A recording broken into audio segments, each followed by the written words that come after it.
మాతృదేవోభవ. శివుడో మాధవుడో గణాధిపతియో శ్రీమత్పరాశక్తియో ఎవరో ఎందరో దేవతల్ గలరు వారి సృష్టి మూలంబనన్ వివరించన్ భవదీయ గర్భము.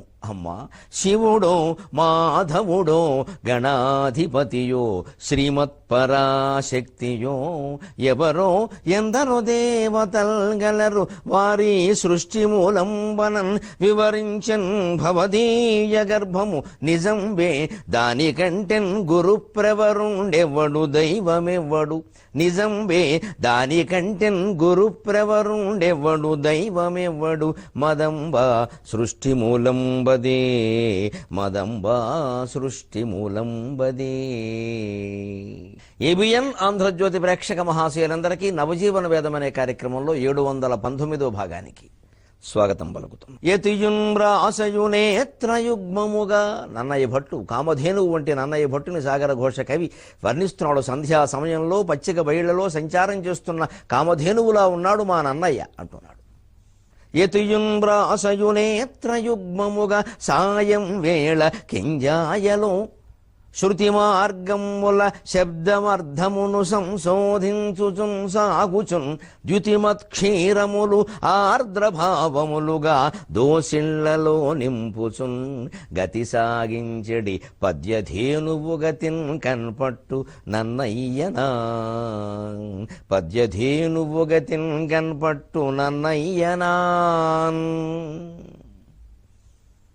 నన్నయ్యను కూడా నాన్ చేసాం, చివరికి నాన్ వెజ్ అనకుండా నాన్ అని వదిలిపెట్టాం. నాన్ అంటే అంటే అని అర్థం. నన్నయ్య నాన్ అంటే నన్నయ్య అంటే అని అర్థం. అది ఇంగ్లీష్ నాన్ కాదు. కామధేనువు లాంటి వాడండి ఆ దేవుడు. తెలుగు నేలలో ఆ ధేనువు తెలుగు నేలల్లో సాయం వేళ సంచారం చేస్తుంది పచ్చిక బయళ్లలో. దానికి యతి ప్రాస 2 కళ్ళు. తెలుగు సాహిత్యం ఛందస్సు ప్రత్యేకతని విద్యార్థులు గమనించండి, విద్వాంసులకు తెలుసు, పెద్దలకు తెలుసు. సంస్కృతంలో యతి ప్రాసలు లేవండి. యతి ప్రాస లేని కేకారణ్యం అన్నాడు జాషువా గారు. దాంట్లోంచి మనం తెలుగు రాశారని చెప్పి నన్నయ్యని తెక్కని ఎంత మెచ్చుకున్నాడో ఆయన మహానుభావుడు. అంచేతన సంస్కృతంలో ఛందస్సు ఉండొచ్చు, ఏదో సభరణమయ్య లాంటి గణాలు ఉంటాయి. కానీ ప్రతి పాదంలోనూ 14 అక్షరం అదే అక్షరం రావాలి. 1 14 ఒకటే ఉండాలి. దానికి మిత్రాక్షరమైనా ఉండాలి. చా అంటే ఛాయ లేదా చాఛా జాజ్యాల్లో ఏదో ఒకటి. ఎంత కష్టం అండి. ఆ పైన మళ్ళీ 2వ అక్షరం ఒకటే ఉండాలి. చా అంటే ఛాయే. మళ్ళీ 2వ అక్షరం చా అయితే 4గింట్లోనూ చా చీ చూ చే చాగుణితం. మళ్ళీ దాంట్లో జాజ్యాలు కూడా పనికిరావు. యతిలో మళ్ళీ మిత్రాక్షరాలు పనికొస్తాయి. ప్రాసలో మిత్రాక్షరం సమస్య లేదు, అదే అక్షరం. యతిలో అచ్చుమైత్రి ఉండాలి, హల్లుమైత్రి ఉండాలి. హల్లులు కలవాలి, అచ్చులు కూడా ఆ ఐ ఔ కలుస్తాయి. ఏదో ఆ యా హా కలుస్తాయి, ఊ ఓ కలుస్తాయి, ఈ ఏ కలుస్తాయి, ఈ రూ కలుస్తుంది. ఇలా కలిసేవో చూసుకోవాలి. అకారానికి ఇకారానికి యతి తీసేయకూడదు. యతి అని మొదలుపెట్టి ఆ చివరి పాదంలో వాయిన్ అనేదో ఈ వేయకూడదు. ఇక్కడ యాకి ఈకి కుదరదు. అన్నీ చూసుకోవాలి. ఇలా ప్రతి పాదంలో ప్రతి పద్యంలో కొన్ని వేల పద్యాలలో రాశారంటే ఎటువంటి మహానుభావులండి. అందున మా అవధాన రంగం గురించి ప్రత్యేకంగా ప్రస్తావించాలని ఇటువంటి పద్యాలు మా అవధానులు ఆశువుగా చెబుతున్నారంటే ఎంత గొప్పవాళ్ళండి. నిజంగా ఎంత ప్రతిభ అండి. ఎంత కాపాడుకోవాలండి ఆ రంగాన్ని. వీళ్ళు అవధానానికి ఏమిటమో ఆంధ్ర భాషకే దిక్కులేదు. విదేశాలు పెడుతుంటే అడుగుతున్నారు, ఏమండి అవధానం నిలబడడానికి ఏం చేయాలి, అవధానం నిలబడాలి, ఏం చేస్తే నిలబడుతుంది? ఆంధ్ర భాష లేదు. ఈ కార్యక్రమం వింటున్న వాళ్ళైనా తెలుగు ఖచ్చితంగా నేర్పుతున్నారు లేదా? తెలుగు నేర్పే బడిలోనే మేము చేర్పిస్తాం. ఇంగ్లీష్ మీడియం తెలుగు మీడియం గురించి మాట్లాడలేమో ఇప్పుడు వెంటనే సాధ్యం కాకపోవచ్చు. కానీ ఖచ్చితంగా తెలుగు ఉందా లేదా, తెలుగు చెబుతున్నారా లేదా, సరిగ్గా చెబుతున్నారా లేదా. అబ్బాయి ద్వితీయ భాష దగ్గరికి వచ్చే ఫ్రెంచి, సంస్కృతం, ఉర్దూ అన్నీ తీయిస్తారు కానీ తెలుగు వదిలేస్తారు మార్కుల కోసం. మన పిల్లల్ని మార్కుల కోసం తయారయ్యే మూర్ఖుల్లా మనం తయారు చేశాక తెలుగు ఎలా నిలబడుతుందండి, అవధానం నిలబడుతుందా అని మన అడుగుతారేమిటమా? మేము నిలబడమే కష్టంగా ఉంది. ఎలా నిలబడుతుంది? మీరెవరు పిల్లల్ని తెలుగు చదివించకపోతే ఎవరు ఎలా నిలబడుతుంది? కనీసం 1000 పద్యాలు నోటికి రాకపోతే అవధాన వేదిక ఎక్కలేడు. మా అబ్బాయిని కూడా నేను గురజాడ అని మా 2వ అబ్బాయి ప్రవచనాలు ప్రసంగాలు మొదలు పెడితే, నువ్వు ప్రసంగాలు చేసుకో అబ్బాయి, అవధానం రావాలంటే మాత్రం 1000 పద్యాలు నోటికి రావాల్సిందే అని చెప్పా. లేకపోతే ఎక్కకూడదు. ఎందుకంటే పురాణ పఠనం ఉంటుంది. ఏదో కావ్యం నుంచి ఏదో పురాణం పద్యం చదువుతారు, అది ఎక్కడితో చెప్పాలి, దాని భావం చెప్పాలి. ఎన్ని చదివితే వస్తుంది? ప్రసంగాలు చేసుకోవచ్చు, ఉపాధ్యాయుడిగా పని చేసుకోవచ్చు. వాడు ఎంఏ ఎంఫిల్ చేశాడు, భగవంతుడి దయవల్ల ఎంఏలో యూనివర్సిటీ ఫస్ట్ వచ్చింది, స్వర్ణ పథకం వచ్చింది.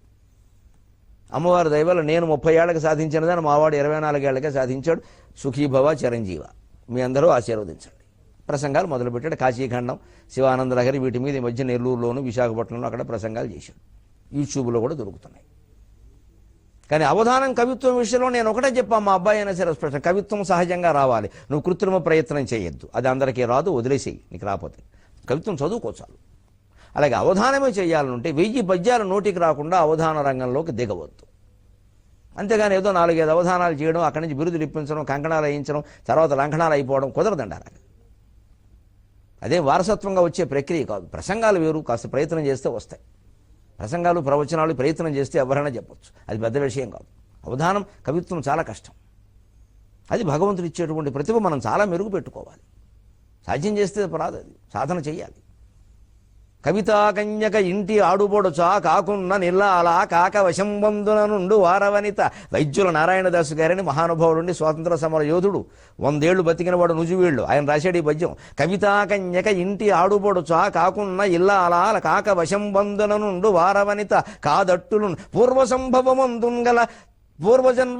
సంభవమందుంగల పుణ్యలేశమున మానవుడు ఎంతో తపించిన గాని, పూర్వ సంభవమందుంగల పుణ్యలేశమున సంప్రాప్తించునే గాని, మానవుడు ఎన్నే విధులను తపించినను ఎన్నే విధులను జపించినను చెంతంజేరదొక్కింతయున్.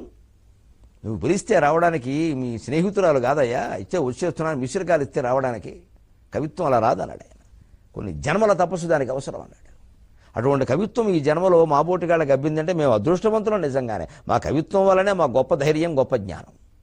అవసరమైతే ఆశుగా పద్యం దంచేస్తాం వెంటనే, లేదు సావకాశంగా అయినా రాస్తాం. మా పద్యాలు మాకు చాలా ఆనందం కలిగిస్తాయి.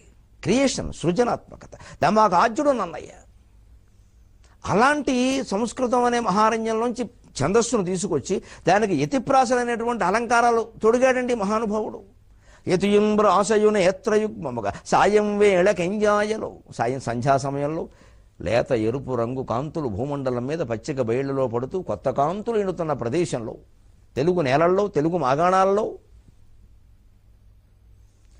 శృతి మార్గమున శబ్దము అర్థమును సంశోధించుచు. కొత్త శబ్దాలు కావాలి, కొత్త అర్థాలు కావాలి. భగవంతుని ప్రార్థించాడు. వాగర్ధావివ సంపృక్తం వాగర్ధ ప్రతిపత్తయే జగతః పితరౌ వందే పార్వతీ పరమేశ్వరౌ. రాణ్మహేంద్ర తీరంలో గోదావరి నీరు సేవించినటువంటి వైదిక బ్రాహ్మణ కుటుంబానికి చెందిన నన్నయ్య ఎంత ప్రార్థించాడో భగవంతుడిని ఆ శబ్దార్థాలిమ్మని. ఆ శబ్దార్థాలను ఆయన సంశోధిస్తున్నాడు. ఏ మార్గంలో? శృతి మార్గమున. వేదం అంటే, భారతం అంటే పంచమ వేదం. మనకు దొరికి మనం ప్రయోగించే శబ్దాలు, భావాలు వేదతుల్యంగా ఉండాలి. చౌకబారు పదాలు వాడకూడదు అని వేద మార్గంలో సంశోధించారండి. ఆవు ఏదో పచ్చగడ్డి బాగుందా లేదా అని ముట్టి పెట్టి ఇలా ఇలా ఇలా ఏదో వెతుకుతున్నట్టుగా నన్నయ్య అనేటువంటి ఆవు వేద మార్గంలో, వేదాలనేటువంటి పచ్చిక బయళ్లలో తన చూపుల్ని పెట్టి, తన కళ్ళని పెట్టి, యతిప్రాసలనే నేత్రాలను పెట్టి మంచి శబ్దాల కోసం వెతికాడండి. అది సాగర ఘోష కవి భావన. శృతి మార్గం మూల శబ్దమర్థమును సంశోధించుచున్ సాగుచున్ ద్యుతిమత్ క్షీరములు. కాంతివంతమైనటువంటి పాలండి. అంటే ఆ కవిత్వం సేవిస్తే కాంతి పెరుగుతుంది, శరీరంలో తేజస్సు పెరుగుతుంది, ధైర్యం పెరుగుతుంది, ఆత్మవిశ్వాసం పెరుగుతుంది, జ్ఞానం పెరుగుతుంది. కవిత్వం గొప్పదనం అది. ద్యుతి మార్గమున ద్యుతిమత్ క్షీరములు, కాంతివంతమైనటువంటి తేజోవంతములైనటువంటి పాలు దోసిళ్లలో నింపుచున్. ఆ ధేనువు పాల కోసం తెలుగు వాళ్ళందరూ ఎదురు చూస్తూ ఉంటే, అంటే నన్నయ్య గారి భారతం కోసం తెలుగు వాళ్ళంతా ఎదురు చూస్తూ ఉంటే, మన దోసిళ్లలో ఆంధ్ర మహాభారతం అనేటువంటి పవిత్ర క్షీరాన్ని నింపిన మహానుభావుడమ్మా నన్నయ్య. గతి సాగించడి పద్యధేనుభగతిన్ కనపట్టు నన్నయ్యనాన్. అలా సాగిపోయేటువంటి పద్యధేనువుల, పద్య రూపంలో ఉన్న ఆంధ్ర మహాకామధేనువులా కనపడతాడు ఆయన. యతుయున్ బ్రాసయు నేత్రయుగ్మముగా సాయం వేళ కెంజాయలో శృతి మార్గమున శబ్దమర్థమును సంశోధించుచున్ సాగుచున్ ద్యుతిమత్ క్షీరములు ఆర్ద్రభావములుగా దోషిళ్లలో నింపుచున్. గతి సాగించడి పద్యధేనువు గతిన్ కనపట్టు నన్నయ్యనాన్. అటువంటి నన్నయ్యకి మనం చేసిన సత్కారం ఏమిటండి? గుడ్ల నీళ్లు కాదమ్మా, గుండెలు పగిలిపోతాయి. గుడ్ల నీళ్లు కాదు, గుండెలు పగిలిపోతాయి. ఆ నన్నయ్య భారతం చదివారు. నన్నయ్య 3 పర్వాలు రాశాడు. సందర్భం వచ్చింది కాబట్టి చెబుతున్నా. కాస్త లోతుగా ఎర్రాప్రగడ భారతాన్ని తిక్కన గారి విరాట పర్వంలో ప్రారంభ పద్యాలని చూస్తే నన్నయ్య 3 పర్వాలు రాసినట్టుగా మనకు ఆధారం దొరుకుతుంది. సరే, అది పెద్ద విషయం కాదు. 3 రాయొచ్చు, శారద వేళల దగ్గర ఆగిపోవచ్చు, ఏదైనా కానివ్వండి. అది మనం ఖచ్చితంగా నిరూపించగలిగేది కాదు. కానీ తిక్కన గారు విరాట పర్వం ప్రారంభించడం చూస్తే ఈయన 3 రాశాడనే అనిపిస్తుంది. ఎప్పుడూ సాహిత్యాన్ని సెంటిమెంట్ల దృష్టితో చూడకూడదండి, పరిశోధనాత్మకంగా చూడాలి. మనకుండే నమ్మకాలన్నీ దానికి ఆపాదించకూడదు. చరిత్ర, పురాణాలు, ఇతిహాసాలు అన్నింటినీ ఇంతే పరిశోధనాత్మక దృష్టితో చూడాలి, పిచ్చి నమ్మకాల దృష్టితో కాదు. హనుమంతుడికి సుందరకాండలో మండోదరను చూసి సీత ఎందుకు అనుకున్నాడు అంటే ఆయన తూర్పు దిక్కుగా బయలుదేరలేదు, దక్షిణ దిక్కుగా బయలుదేరలేదు. ఈ వంకర మాటలు కాదు. పొరపాటు పడ్డం మానవ లక్షణం. హనుమంతుడు కూడా అక్కడ మానవుడే, తాను దేవుణ్ణని ఆయన చెప్పలేదు, మనం అనుకోక్కర్లేదు. తర్వాత విషయాలు అవన్నీ పొరపాటు పడతారు. పైగా మండోదరి సామాన్యురాలు కాదు, ఆవిడ సీత అంత మహాసాధ్వి, అంత తేజస్సు ఆవిడలో ఉంటుంది. పొరపాటు పడ్డం సహజం. అదో రజ్జు సర్ప భ్రాంతి. ఏమిటి దానికి ఈ సెంటిమెంట్ ఎందుకు? వెంటనే విన్నవాళ్ళు, చదివిన వాళ్ళు, ఈ మాట విన్నవాళ్ళు ఏమవుతారు? ఇంక బయలుదేరేటప్పుడు దిక్కు చూసుకుంటూ కూర్చుంటారు, ఆలోచన ఉండదు, ఆచరణ ఉండదు. ఈ పిచ్చి నమ్మకాల్లోకి పడేయకూడదండి. సరిగ్గా నన్నయ్య మీద వచ్చింది ఏమిటంటే భారతం ఆయన మధ్యలో ఆపేశాడు. ఎందుకంటే భారతం ఎవరూ పూర్తి చేయకూడదు. అలాగే ఆ మధ్యలో పోతుంది, ఏదో ఒకటి వస్తుంది, రోగమైనా వస్తుంది, పోతారు. ఓ సెంటిమెంట్ వచ్చేసింది అండి. అందుకేనండి తిక్కన గారు మధ్యలో ఆయన ఆపిన భారతాన్ని అక్కడ మొదలు పెట్టకుండా శారదరాత్రులు జ్వలల సత్తర తారకహార పంక్తులను చారుతరంబులయ్యి వికసన్నవకైరవగంధ బంధురోదార సమీర సౌరభము దాల్చి సుధాంశు వికీర్యమాణ కర్పూర పరాగ పాండురుచి పూరములు అంబరపూరితంబులై అనే పద్యంతో ఆగిపోతే ఏదైనా అనారోగ్యం వచ్చి ఉండొచ్చు. నిజంగానే ఆ పద్యంతో ఆగిపోయిందని అనుకుందామండి. అనారోగ్యం వచ్చి ఉండొచ్చు, ఇంకా రాయలేకపోయాడు. ఈ లోపు ఆయన పరమపదించాడు. తర్వాత ఎప్పుడో తిక్కన గారు అందుకున్నారు. తిక్కన ఖచ్చితంగా ఒక మానవుడుగా, ఒక కవిగా, అందులో చాలా విశాల భావాలు కలిగిన వాడు తిక్కన. సెంటిమెంట్లను గౌరవించే రకం కాదు తిక్కన. అందుకనే శైవ వైష్ణవులకు అతీతంగా హరిహరనాథుడనే దేవుణ్ణి పుట్టించి గౌరవించాడు ఆయన. అంతకుముందు ఆ దేవుడి ప్రస్తావన కనపడదు మనకి. ఆయన పుట్టించి గౌరవించాడు. నేను ఇలాంటి దేవుణ్ణి సృష్టించి నేను ఆరాధిస్తున్నా, నీకు ఇష్టమైతే గౌరవించమన్నాడు. నాచన సోముడు అదే మార్గంలో నడిచాడు తిక్కన గారి శిష్యుడని చెప్పుకుని. కొన్ని వేల ఏళ్ళు తిక్కన గారి మార్గం కొనసాగింది. ఇంతమంది దేవుళ్ళు ఉండగాలంది శివకేశవుల్ని కలిపిన ఒక రూపం ఉంటే నష్టం వచ్చిందా? నిజానికి అదేనండి గొప్ప రూపం, శివాయ విష్ణు రూపాయ. ఈ భేదాలు పోవాలంటే అలాగే ఉండాలండి. అలాంటి తిక్కన, అంత విశాల భావాలు కలిగిన తిక్కన, సెంటిమెంట్లకు వ్యతిరేకంగా జీవితం అంతా గడిపినటువంటి తిక్కన, పరమ సాహసోపేతంగా భారతాన్ని రచించిన తిక్కన, విశ్లేషణాత్మకంగా భారతాన్ని రచించిన తిక్కన, విప్లవ భావాలు భారతంలో నుంచి నింపినటువంటి తిక్కన శారదరాత్రుల దగ్గర ఆగిపోయి ఉంటే అక్కడి నుంచే మొదలు పెట్టేవాడు. అప్పటికే 3 పర్వాలు పూర్తయింది. తిక్కన గారు విరాట పర్వంతో మొదలుపెట్టాడు. ఎర్రాప్రగడ కాలం నాటికి అది ఖిలమైంది. తాటాకు పుస్తకాల్లో ఉండేది ఏవో 2-3 ప్రతులు ఉండేవి. ఎవరన్నా చూసి రాసుకోవాలి. ఓ గ్రంథం చూసి రాసుకోవాలంటే ఓ ఏడాది పడుతుంది. గంటంతో రాయాలి, కలంతో కాదు. తేలికైన విషయం కాదు. ఆ రోజుల్లో ఉన్నవి ఆమదం దీపాలు, ఏమి ట్యూబ్లైట్లు ఏం లేవు అక్కడ. వీళ్ళకి సమయం దొరకాలి. ముందు భోజనం చూసుకోవాలమ్మా. పేద బ్రాహ్మణ కుటుంబాలు అవన్నీ ముందు పొట్ట గడిచేలా చూసుకోవాలి. దాంట్లో ఆసక్తి కొద్దీ చెయ్యాలి. అయినా వాళ్ళు చేశారంటే ఎంత మహానుభావులండి.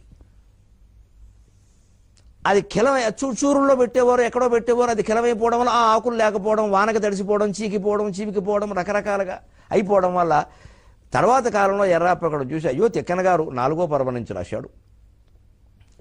నన్నయ్య భారతేమో శారదరాత్రుల వరకు వెన్నెలను వర్ణించేటువంటి పద్యంతో ఆగిపోయింది. ఈ కాస్త ముక్క తెలుగు వాళ్ళకి లేకపోతే ఎంత బాధపడతారని ఆ ముక్క ఆయన రాశాడు. కాబట్టి ఈ దృష్టి ఉంది. కాబట్టి నేను ఎందుకంటున్నాను అంటే ఈ దృష్టి ఉంది కాబట్టి ఎర్రాప్రగడ ఆ మిగిలినటువంటి అరణ్య పర్వశేషంలో ప్రతి ఆశ్వాసానికి ఇది నన్నయ్య భట్ట ప్రణీతం అని రాశాడు. చివరి ఆశ్వాసాంత వచనం చూసుకోండి దయచేసి. తాను సొంతంగా రాసిన దానికి అలా రాయరండి. ఆయన రాసింది దెబ్బతింది కాబట్టి ఇది ఈ ఖ్యాతి ఆయనకి దక్కాలి, నాకు కాదు అని ఒక త్యాగభావంతో చేశాడు ఎర్రాప్రగడ పని. అందుకని ఆధారంతో ఒకవేళ కాదు పోనీ అది పెద్ద విషయం కాదు, పోనీ శారదరాత్రులతోనే ఆగిపోయింది. మనం గ్రహించవలసింది గ్రహిద్దాం. ఈ వివాదాల్లో ఒక లోతుగా వెళ్లాల్సిన అవసరంలా ఉరికే ఒక పరిశీలనాత్మక దృష్టితో ఒక మాట అన్నానంతే. పెద్దలు అంగీకరించినా మంచిది, అంగీకరించకపోయినా మంచిది, పెద్ద విషయం కాదు. ఎలా ముగించారండి? ఎంత గొప్ప పద్యంతో నన్నయ్య ఆపేశాడండి భారతాన్ని. శారదరాత్రులు ఉజ్వల రసత్తర తారకహార పంక్తులంచి ఆరుతరంబులయ్యి వికసన్నవ కైరవ గంధబంధురోదార సమీర సౌరభముదాల్చి సుధాంసు వికీర్యమాణ కర్పూర పరాగ పాండురుచిపూరములు అంబరపూరితంబులై. శారదరాత్రులు వెన్నెల వేళలండి, శరత్కాలపు రాత్రులు. ఉజ్వల నసత్తర తారకహార పంక్తులం చారుతరంబులయ్యి. అత్యంత దీప్తితో ధవళ కాంతులతో ప్రకాశిస్తున్న నక్షత్రాలతో ఎంతో అందంగా ఉన్నాయి వెన్నెల రాత్రులు. వికసన్ నవకైరవ గంధ బంధురోదార సమీర సౌరభము ధరించి కొత్తగా వికసించినటువంటి కలువ పూలు చంద్రకిరణాలు తమ మీద పడగానే ఒక కొత్త సౌరభాన్ని ప్రకాశింపజేశాయి. నవకైరవ గంధ బంధురోదార సమీర సౌరభము. ఆ కలువ పూలు కొత్తగా వికసించగానే పుట్టినటువంటి సుగంధాన్ని దాల్చినటువంటి వాయువులు పైకి వెళ్ళాయి, చంద్రకిరణాలు కిందికి వచ్చాయి. ఏమి కవిత్వం అండి! ఇక్కడి నుంచి కలువ పూల సుగంధాన్ని వాయువులు మోసుకుని గంధవకం అంటారు కదా, ఆ వాయువులు ఇలా పైకి వెళ్ళాయట, చంద్రకిరణాలు కిందికి వస్తున్నాయట. సరిగ్గా పాండురంగ మహత్యంలో సుశీల వంట ఇంటిని తెనాల రామకృష్ణుడు వర్ణిస్తాడు. ఆవిడ వంటింట్లో శ్రీకృష్ణస్వామి అతిథిగా వస్తే ఏదో మామూలు చిన్న పిల్లవాడి వేషంలో అతని కోసం ఏవో పదార్థాలు వండుతుంది. ఆ పదార్థాలు వండుతూ ఉంటే ఆ పొగలు అలా పైకి వెళ్ళేట. దేవతల అనుగ్రహం ఆ పదార్థాల రుచి పైకి వ్యాపించి దేవతలు ఆవిడని అనుగ్రహించడానికి కిందికి దిగుతున్నట్ట. ఆ దేవతలను ఈ పదార్థాల ధూమం రెండూ కలిసేయట. అలాగనమాట. అది తెనాల రామకృష్ణుడు భావన 16వ శతాబ్దంలో. ఇది నన్నయ్య గారి భావన మొదటే, ఇంకా ముందే, చాలా 600 ఏళ్ల ముందు. ఎంత గొప్ప భావన! ఈ కింది నుంచి కలువ పూల సుగంధం పైకి తీసుకెడుతోంది వాయువు, పైనుంచి చంద్రకిరణాలు కిందికి వస్తున్నాయి. దానికి వాయువే కారణంగా. అక్కడ కూడా వాయువు ఉందిగా, వాయువు రెండింటినీ కలిపింది. ఈ మహానుభావుడు ప్రాణవాయువులు పోయాయి, అది వేరే విషయం. కవిత్వం చూడండి ఎంత బాగుంది. సమీర సౌరభము దాల్చి సుధాంసు వికీర్యమాణ కర్పూర పరాగ పాండురుచిపూరములు. చంద్రకిరణాలు ఇలా కిందికి వెదజల్లబడితే ఎలా ఉంది అంటే కర్పూరపు పరాగం, కర్పూరపు రేణువులు అలా వెదజల్లబడినట్టుగా ఉందిట. అంబరపూరితంబులై ఆకాశమంతా కమ్మేశాయి. ఈ మహత్తరమైన పద్యాన్ని రాసి బహుశా మహానుభావుడిగా రాత్రి ఏ అనారోగ్యం వచ్చిందో, అది ఏ గుండెపోటుకి దారితీసిందో, భారతీయ సాహిత్యానికి గుండెపోటు అయిపోయింది కదా. రాణి మహేంద్రి ప్రజలు ఆనాడు ఎలా తట్టుకున్నారో, గోదావరి తరంగాలు ఎలా తట్టుకున్నాయో నన్నయ్య మరణానికి. మధ్యలో ఆగిపోయిన భారతం గురించి ఇంత పవిత్రమైన వాతావరణంలో ఉంచి ఆ వ్యక్తి పరమపదించినప్పుడు మనం ఎలా ప్రవర్తించాలండి? నన్నయ్య భారతం చదివిన వాళ్ళు. వెన్నెల వేళలందు రసవీతుల లోపల లీనమైన మీ నన్నయ్య వ్రాయు భారతము నమ్రతతో పఠించువారే. సాగర ఘోష కవి గుండె పగిలి ఏడుస్తున్నాడు. ఎటువంటి భారతం నన్నయ్య రాశాడయ్యా? తర్వాత 100 ఏళ్ళు 200 ఏళ్ళు మీరు ఎలా ప్రవర్తించారయ్యా మీ తెలుగు వాళ్ళు? అంత విశాల భావాన్ని ఎంత సంకుచితం చేసేశారయ్యా? భారతం చదివారు కదా, ఎందుకు మీరు మారలేదు అని ప్రశ్నించి ఈ ప్రశ్నకు జవాబు కోసం క్షణం ఎదురు చూస్తున్నాడు సాగర ఘోష కవి. అంత వెన్నెలను వర్ణించేటువంటి భారతం కదా, చదివారు కదా. భారతం ఆది పర్వం, సభాపర్వం, అరణ్య పర్వంలో నన్నయ్య గారు ఎంతవరకు రాశారో అంతవరకు చూడండి. ఎక్కడా శివకేశవ భేదం ఉండదండి. ఆయన మొట్టమొదటిలోనే శ్రీవాణీ గిరిజాశ్చిరాయ దధతో వక్షో ముఖాంగేషు ఏ లోకానాం స్థితిమావహంత్య విహితాం శ్రీపుంసయోగోద్భవాం తే వేదత్రయమూర్తయస్త్రిపురుషా సంపూజితా వస్సురైః భూయాసు పురుషోత్తమాంబుజభవ శ్రీగంధరాశ్రేయసి అని మర్యాదను పాటించి సంస్కృత శ్లోకంతో తెలుగు సాహిత్యాన్ని ప్రారంభం చేశాడే పవిత్రత కోసం. శ్రీవాణీ గిరిజాహ అన్నాడే. శ్రీకారంతో ప్రారంభమైనటువంటి తెలుగు సాహిత్యం 200 ఏళ్ళు ఛీకారంగా సాగిందండి. నన్ను మన్నించండి, వ్యాఖ్యానానికి సాగింది, నిరూపిస్తా. శ్రీవాణీ గిరిజలు ముగ్గురిని పేర్కొని, లక్ష్మిని, సరస్వతిని, పార్వతిని, హరిహర బ్రహ్మలు ముగ్గురిని పేర్కొని అంత సామరస్య భావంతో ఆయన భారతం రాస్తే ఆ భారతం చదివిన వాళ్ళు ఏం చేశారో తెలుసా? తర్వాత 100 ఏళ్ల పాటు తెలుగు నాట జరిగినవేమిటో తెలుసా? నన్నయ్యవర వెన్నెల వేళలందు రసవీధుల లోపల లీనమైన మీ నన్నయ్యవరాయు భారతము నమ్రతతో పఠించువారే అధ్వాన్నపు శైవ వైష్ణవ మత ప్రధనముల తెచ్చిపెట్టిరి. అధ్వాన్నపు శైవ వైష్ణవ మత ప్రధనముల తెచ్చిపెట్టిరి. ఏమన్నను వ్యర్థమే చదువులన్నీయు నెత్తిన కొట్టుకొంటకే. ఇప్పటికి కూడా చదువుకున్న వాళ్ళే దేశాన్ని మోసం చేస్తున్నారు. చదువులు ఎత్తిన కొట్టుకోవడానిక. ఇంజనీరింగ్ చదువుతాడు, పాళ్ళు తెలియకుండా బిల్డింగ్ కడతాడు. వైద్యం చదువుతాడు, అవసరం లేని పరీక్షలన్నీ చేసి రోగిని మాయ చేస్తాడు. రోగం అంటేనే భయపడిపోయేలా చేస్తాడు. ఎకరాలు అమ్మేసేలా చేస్తాడు. అదే మెడికల్ కళాశాలలో సీట్లు కేటాయిస్తారు. యాజమాన్యం ఇష్టం, అమ్ముకోండి, 1 కోటి 2 కోట్లు, 1 కోటి ఖర్చు పెట్టి వైద్యం నేర్చుకుంటాడు, 10 కోట్లు వసూలు చేస్తాడు. పిలిచి పిప్పైపోరా ప్రజలు. చదువుకున్న వాళ్ళు చేస్తున్న పనులండి ఇవి. కూలి పని చేసుకునేవాళ్ళు, నాని పని చేసుకునేవాళ్ళు చాలా గొప్పవాళ్ళండి. వాళ్ళు ఇంతంత మోసాలు వాళ్ళు చేయలేరండి. నేను అందుకే తరచు వాళ్ళ గురించి మాట్లాడతా. చదువుకున్న వాళ్ళు చేస్తున్న మోసాలండి ఇప్పటికీ.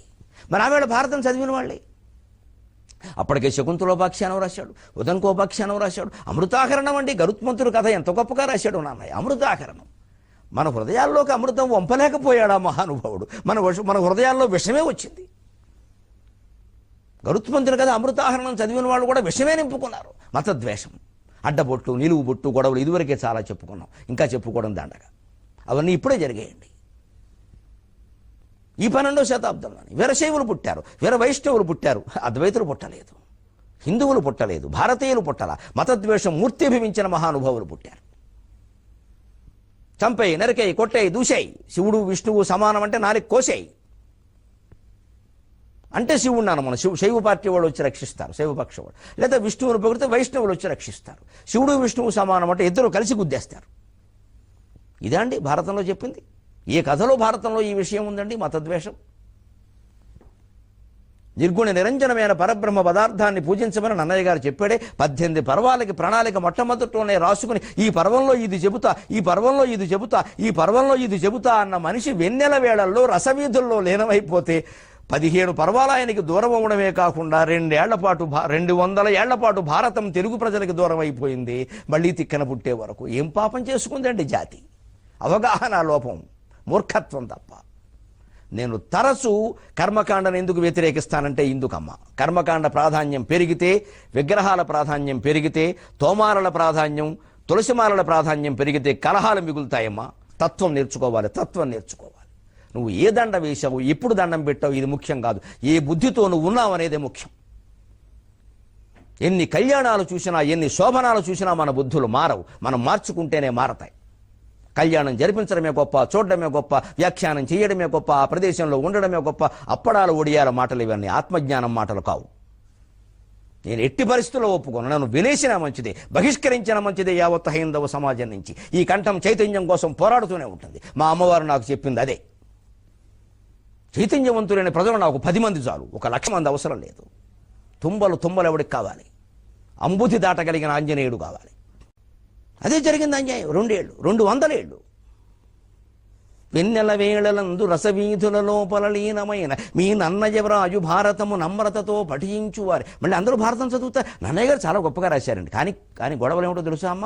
నన్ను మన్నించండి చెబుతున్నందుకు. నన్నయ్య వైదిక నియోగ అని మా చదువులో కూడా ఒక పాఠం ఉందమ్మా. మా కర్మగాలిపోయి 76 డిగ్రీలు. నన్నయ్య వైదిక నియోగ. అది ముఖ్యమా? అది ముఖ్యమా? ఇప్పటికీ బమ్మెరపోతన వరంగల్వాడ, ఒంటిమెట్టవాడు కాదు, వరంగల్ వాడుకు పరమపదానికి చెందినవాడండి. ఎందుకంటే ఆ గొడవ అంత పెద్ద పెట్టుకోవాలి? వరంగల్ వాడు అనేక ఆధారాలతో తీర్మానం అయిపోతే మళ్ళీ ఒంటిమెట్ట, ఇంకో మెట్ట ఎందుకు వస్తాయండి అసలు? ఎందుకు ఆ గొడవ? భాగవతం చదువుకోవచ్చుగా. లేదు, ఎక్కడ పుట్టాడో తేలిపోవాలి. 2 ప్రాంతాలు చిచ్చొట్టేసుకోవాలి. ఈయన వైదిక నియోగ, ఈయన వైష్ణవుడా శైవుడా తేలిపోవాలి. షిరిడీ సాయి విషయంలో కూడా జరిగింది ఇది. ఆయన హిందువా ముస్లిమాను కొట్టుకుంటున్నారు కానీ ఆయన జ్ఞానం ఏకాదశి సూత్రాలు చాలండి దేశాన్ని ఉద్ధరించడానికి. షిరిడీ సాయి ఏకాదశి సూత్రాలు రాజ్యాంగ సూత్రాల్లో చేర్చదగిన విషయాలు అవి. సామాన్యమైన నిబంధనలు కావు, రాజ్యాంగ సూత్రాల్లో చేర్చదగిన విషయాలు అవి. నేను షిరిడీ సాయికి అంత భక్తుడిని, అనుమానం ఎలా. ఆయన జ్ఞాని, ఆయన యోగి, నిస్సందేహంగా భగవంతుడు. ఆరాధన ఏమైంది? ఆయనకి శాలువాలు కప్పాం, కిరీటాలు పెట్టాం, ఆయన ఆశయాలు వదిలేశాం. ఏమీ అలంకరించకుండా షిరిడీ సాయి విగ్రహాన్ని, ఆ పాలరాతి విగ్రహాన్ని అలా ఉంచండి, అలా చూడండి. 5 నిమిషాలు మనం యోగులం అయిపోతామండి, జ్ఞానులం అయిపోతామండి, సమస్త భేదాలు మర్చిపోతామండి. ఆ తెల్లటి మూర్తిని అలా చూస్తుంటే దానికి రకరకాల అలంకారాలు చేస్తారు. కాళ్ళు ముట్టుకోవడం పుణ్యం అంటారు, వేళ్ళు ముట్టుకోవడం పుణ్యం అంటారు, అన్నంతో అభిషేకం చేస్తారు, పులిహోరతో అభిషేకం చేస్తారు. షిరిడీ సాయి ఏకాదశి సూత్రాలు ఎవరికి ఎక్కల్లా, అవి పాటించక్కల్లా. వాటిని 11 సార్లు రాస్తారు, 11 కోట్ల సార్లు అందరికీ పంచిపెడతారు. పాటించరు. జాతి జాతి మొత్తం, ప్రపంచం ప్రపంచం మొత్తం దెబ్బతిన్నది ఇక్కడే. ఆచరణ లేదు, ఆరాధన ఎక్కువ. నమ్రం వెన్నెల వేళలందు రసవీధుల లోపల లీనమైన మీ నన్నయవ్రాయు భారతము నమ్రతతో పఠించువారే అధ్వాన్నపు శైవ వైష్ణవ మత ప్రధానమ్ముల తెచ్చిపెట్టిరి. అధ్వాన్నంగా శైవులు వైష్ణవులు అంటూ కొట్టుకు చచ్చారు కదయ్యా. అందుకే అంటూ తరంగం ఒళ్ళు మండి ఏమన్నను వ్యర్థమే చదువులన్నీయు నెత్తిన కొట్టుకుంటకే. 2 శతాబ్దముల కవి సాహిత్యం ఆగిపోయింది, అమృతప్రాయమైన సాహిత్యం ఆగిపోయింది. 2 శతాబ్దాలయ్యా, 200 ఏళ్ళయ్యా, ఎన్ని గొప్ప కావ్యాలు వచ్చేవి. ఒక బసవ పురాణమో రంగనాథ రామాయణమో రావడం గొప్ప విషయం కాదండి. ఇది వీరశైవం, అది వీర వైష్ణవం. అనేక రకాల కల్పనలు వచ్చే రంగనాథ రామాయణాలు. రామాయణం పక్కకి వెళ్ళిపోయింది, రంగనాథ రామాయణం మిగిలింది. అనేక రకాల కల్పనలు వచ్చాయి. ఏది నిజమో ఏది మాయో తెలియకుండా పోయింది. అవి పెద్ద గొప్ప విషయాలకేం చెప్పొద్దు. బసవ పురాణం అంతకంటే వీరశైవం పెంచేసింది విపరీతంగా. అసలు శివభక్తులు కాని వాడిని పరిగణించొద్దన్నారు. వైదిక కర్మకాండ మొత్తం వ్యతిరేకించాడు పాలకురికి సోమనాథుడు. నిజం మాట్లాడుకుందామండి, వ్యక్తిగత ప్రాంతీయ అభిమానాలతో మాట్లాడొద్దండి, వాస్తవం మాట్లాడుకుందామండి. కర్మకాండ మొత్తం, వైదిక కర్మకాండ మొత్తం వద్దన్నాడు. పోనీ ఆ శివభక్తులు చేసిన మేలేదన ఉందో కొట్టుకు తెచ్చారు వాళ్ళు కూడా. జైనుల మందిరాలన్నీ పడగొట్టారు, జైనుల మందిరాలు ఆక్రమించి శివాలయాలు చేసి పారేశారు. ఏం జైనులకు భక్తి లేదా? వాళ్ళది మతం కాదా? వాళ్ళ గుడి వాళ్ళకు ఉండకూడదా? ఎవరు రాజ్యం చేస్తే వాళ్ళ గుళ్ళే వచ్చేయాలా? దశావతారం సినిమాలో కూడా కమల్ హాసన్ కొన్ని దృశ్యాలు చూపించడానికి కారణం ఇదే. ఇవి జరిగిన కాలం ఇదే. అందుకని సాగర ఘోష కవి నిశ్చితంగా ప్రశ్నిస్తున్నాడు, 200 ఏళ్ళు సాహిత్యం ఆగిపోతుందా సామరస్యం లేని కారణంగా? భారతం లాంటి గ్రంథం 2 శతాబ్దములు హరిహరి మృదులక్షరముండు రాయలేకుండినది ఆంధ్రజాతి. 2 శతాబ్దములు హరిహరి మృదులక్షరముండు రాయలేకుండినది ఆంధ్రజాతి. మనమున్నది ఉన్నట్టు ఒప్పుకోవలెన్ పండిన పంట భారతము పట్టదుగా కవివీరులేరికిన్. పండిన పంట భారతము పట్టదుగా కవివీరులేరికిన్. గుండెలు తీయుబంట్లు మతకూటములన్ ఘటించినందుకై. గుండెలు తీయుబంట్లు మతకూటములన్ ఘటించినందునన్. గుండెలు తీసే బంట్లు తయారయ్యి. అయితే వీరశైవం లేదే వీరవైష్ణవం, మరో గ్రంథం రావడానికి వీల్లేదు అని ముఠాలు గట్టబట్టి సామాన్యులైన కవులు, బ్రాహ్మణులు, భయభక్తులు కలిగిన వారు ఎందుకు వచ్చిన గొడవ అని ప్రజలకి అందరూ. ప్రజలంటే ఎవరండి? బలవత్తరమైన మనుషులే ప్రజలండి. బలహీనల మాట ఎక్కడ నడుస్తుందండి? ప్రజలంటే సామాన్య ప్రజలను ఊరికే చెప్తారు. ఎప్పుడు సామాన్య ప్రజల మాటకి ఏ దేశంలో ఏ చరిత్రలో విలువ లేదండి. బలవత్తరమైన వ్యక్తులే పరిపాలించారండి అప్పటి నుంచి ఇప్పటి వరకు. ధనబలమో శరీర బలమో అంగబలమో ఏదో ఒకటి. సామాన్య ప్రజల మాటకి ఎప్పుడు విలువ ఉందండి? అసలు 200 ఏళ్ళు ఆగిపోయిందయ్యా భారతం. మృదులాక్షరముండు వ్రాయలేకుండానది. కాస్త మెత్తటి మాట చెప్పే అవకాశం లేకుండా పోయింది. మనం ఉన్నట్టు ఒప్పుకోవాలి. ఎప్పుడు చరిత్ర గురించి మాట్లాడేటప్పుడు మేము తెలంగాణ వారిమా, ఆంధ్ర వారిమా, మేము బ్రాహ్మణులమా, కమ్మవారిమా, మాలవారిమా, మాదిగవారిమా, స్త్రీలమా, పురుషులమా ఇలా మాట్లాడకూడదండి. మనం అందరం మనుషులం. అలాగే మాట్లాడుకోవాలి. అలాగే విశాల భావంతో ఆలోచిద్దాం. 23:30 గంటల్లో కలుద్దాం. అంతవరకు విశాల భావాల ప్రాతిపదికైన విశాలమైన తెలుగు భాషలో మనం మాట్లాడదాం.